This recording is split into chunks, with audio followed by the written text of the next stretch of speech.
जीवन हमें एक मौका देता है, इसलिए जब भी सही कॉलेज चुनने का समय आए तो सिर्फ मंगलायतन यूनिवर्सिटी आपके बेहतरीन भविष्य और सर्वांगीण विकास के लिए। मिडिल ईस्ट इस समय भयावह उथल पुथल के दौर से गुजर रहा है। 13 जून को इजराइल और ईरान के बीच शुरू हुई जंग भयावह रूप ले चुकी है। दोनों तरफ से शहर के शहर तबाह हो रहे हैं, लोगों का पलायन भी जारी है। इस बीच बीते 12 घंटों में इजराइल ने ईरान पर जबरदस्त हमले किए। इस्फहान न्यूक्लियर साइट पर हमले से लेकर ईरान की खुफिया एजेंसी के 3 वरिष्ठ सैन्य कमांडर सहित कुल 15 सैनिकों को मार गिराया गया है। इजराइल ने ईरान की Islamic revolutionary guards corps IRGC की कुदुस फोर्स की वेपन्स ट्रांसफर यूनिट 190 के कमांडर बेहनाम शाहयारी का खात्मा कर दिया है। इजरायली फोर्सेस ने बताया कि IRGC की कुदुस फोर्स वेपन्स ट्रांसफर यूनिट के कमांडर बेहनाम को पश्चिमी ईरान में IDF के हवाई हमले में मार गिराया गया। शाहरियारी को इजराइल से लगभग 1000 किलोमीटर दूर उनके वाहन में ही उस समय ढेर किया गया जब वो पश्चिमी ईरान की तरफ जा रहे थे।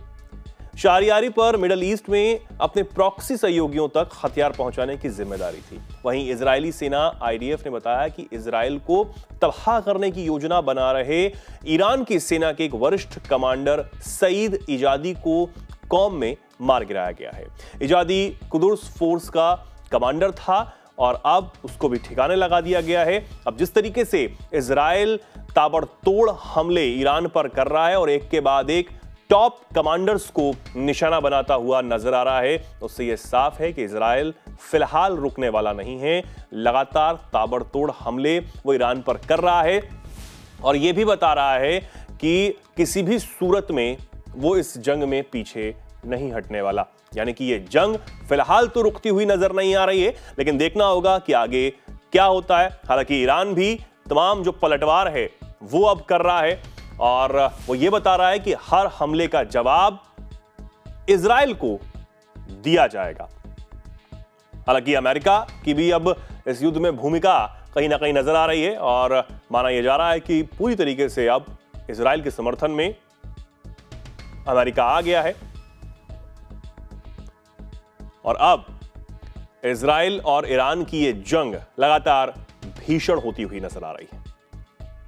जिस तरीके से इजराइल ने तमाम टारगेट्स को चुना ईरान में और उसके बाद उन्हें ठिकाने लगाया,